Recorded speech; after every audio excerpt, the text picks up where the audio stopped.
Hello. Once again, I am recording Every Rock on the River from not my home, not my office, not a place that really makes sense. You can hear traffic in the background because I'm sitting outside of a cafe in Klamath, California, Northern California. I don't know if you can see this giant Paul Bunyan across the street from me here, but yeah, this is not where I thought I would be today. This is not something I thought I had on my schedule.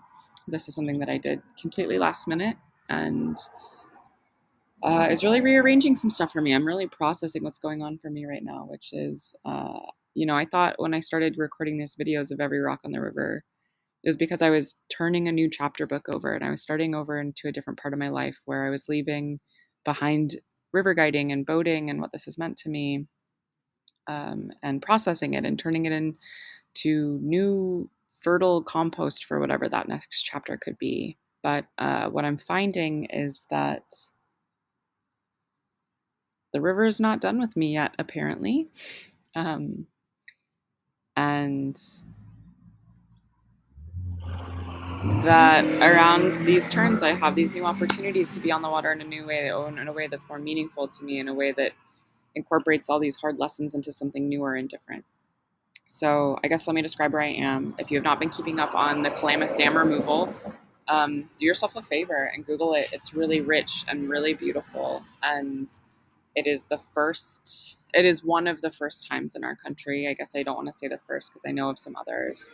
Um, but it is one of the very first completely tribal led dam removal projects on a large scale. And this is the first time that tribal youth have been the first ascenters down that newly free flowing river.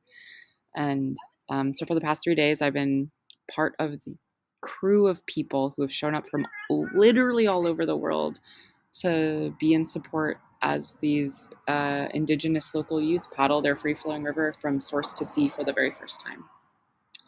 And I'm here with the Matzoff family from River Nua, and I feel really super lucky and honored to be here. And just to bear witness to this enormous rites of passage for these youth has been extremely touching. It's really rearranged a lot of what I think is possible.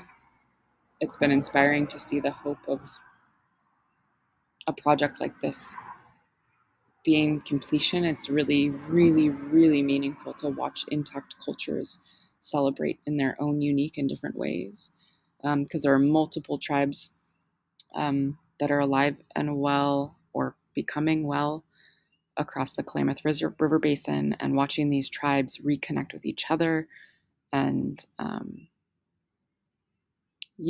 the people from all over the country who are here. So I paddled with people from Bolivia and the Bolivian Amazon. There's some Maori here from New Zealand. There are people from China here. There's people from Chile here. There's tribes from kind of all over the Pacific Northwest here. Most of those tribes being from these local river basins. And there's a lot of things I could say. There's still a lot of events going on. This weekend is not over yet. I'm very tired. I'm very sunburnt. I need to go back into the room before it's too late and everyone's starting to go to bed. But I just wanted to capture my thoughts and share out a little bit that, I guess that just like when I thought I was writing Every Rock on the River and started writing these little pieces, and what I thought I was doing was closing a chapter. But I think what's actually happening is I'm rearranging one, and that I'm starting to realize that this unique combination of love for river, love for place, love for making mistakes over and over again, can be useful in some way. And it's been enormously inspiring to watch what good can come from people who are passionate about similar things that I'm passionate about, and people who care about free flowing rivers all over the world. Um,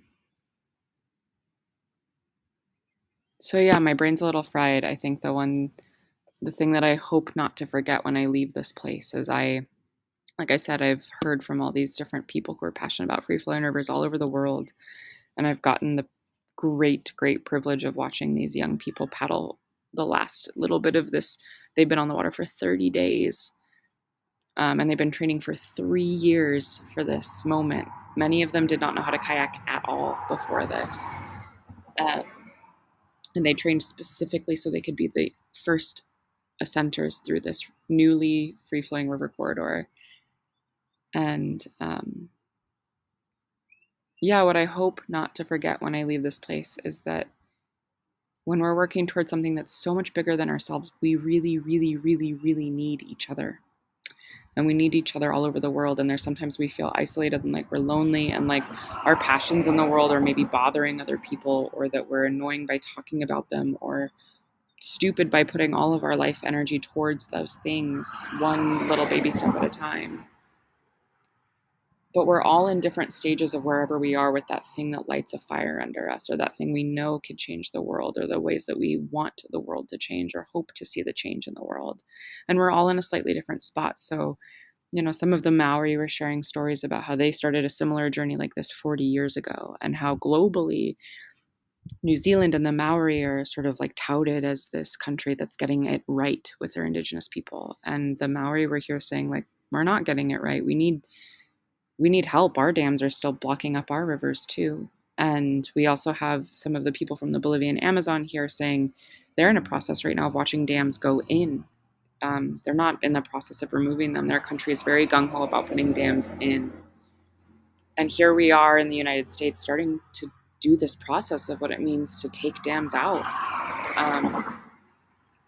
And that we all need to inspire each other. The Maori tribe said something a little bit around, like, after this project became really profound, and knew that it was going to happen, they said that when they came back to visit here, the site where this dam removal was happening, they were inspired by the tribes here to fall in love with themselves again, and fall in love with the things that they know are very, very powerful about their own tribal ways and their own tribal waters.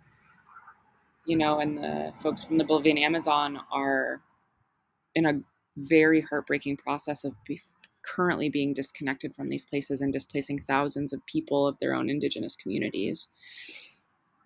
And the river basin that I'm from is somewhere in the middle, right? We are not where the Klamath is. The Klamath had a point of privilege where their dams were privately owned, and they were able to put pressure on private owners. And the 4 lower Snake dams that is on the Snake River Basin system, which is, part of the lower part of the salmon watershed, we do not have the privilege of those being dams that are owned privately. Those dams are going to need an act of Congress to take them out. And so that feels like an insurmountable thing. And I was talking to someone the other day about why I was coming here and why this was so important to me. And I said something along the lines of, like, if there is a part of my adult lifetime where I get to see those 4 dams come out, and I get to see salmon return to the water basins that I grew up on, I will know I have spent a good portion of my life on this planet being a good human, because I'll have done something small to contribute to that feat. And I believe that. I totally 100,000 million% believe that. And if I can pinpoint one tangible thing in my adult life that would be worth, like, living and dying, and I could reflect that that happened, I will feel like I have lived a meaningful life. And being here feels like it's a piece of the puzzle of getting to there. And and so it's like we're all in these different little stages. And some of the local tribal members here were reminding us, as there were speeches and symposiums going on today, about how, yes, the dams are out, but the work is not done. Now there's all this other work that needs to be done to reconnect Indigenous knowledge back to taking care of this place in its proper way.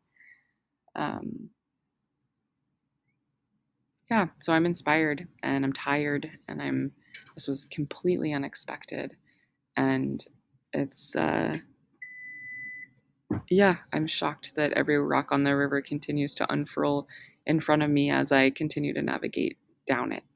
And this is something I could not have anticipated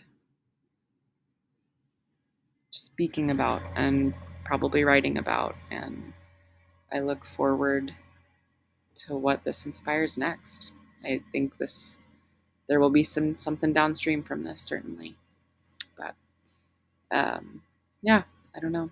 I'm babbling. I can tell my brain is mushy. I gotta go to bed. But thank you all for being here, as per usual. And who knows what rock I'll get stuck on the river next.